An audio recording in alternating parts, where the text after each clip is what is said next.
अस्सलाम वालेकुम गाइस, ये आज आपके लिए शॉर्ट व्लॉग बना रहा हूँ। 2 टाइम सॉफ्ट फूड डालेंगे तो आप इनके गले देख रहे हैं कैसे भरे हुए हैं, माशाल्लाह गले भरे हुए रहेंगे। 2 टाइम आपको सॉफ्ट फूड लाजमी डालना है अपने जिनके चिक्स निकले हुए हों। देखें 4 चिक्स पल रहे हैं। पल तो मटकी के अंदर रहे हैं, लेकिन मैंने आपको दिखाने के लिए इस कटोरे के अंदर निकाले हैं।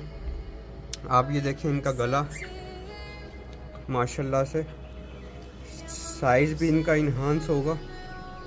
गले कैसे भरे में माशाल्लाह। सॉफ्ट फूड इन्होंने अभी अभी खाया, आपको दिखा दूँ सॉफ्ट फूड भी मैं, ठीक है। और जो है माशाल्लाह बहुत अच्छे साइज़ के हैं। आप ये देखें माशाल्लाह से सॉफ्ट फूड डालने का नतीजा ये मिला मुझे कि सुबह भी सॉफ्ट फूड डाला है, रात में भी सॉफ्ट फूड डाला है, शाम में मगरिब से पहले।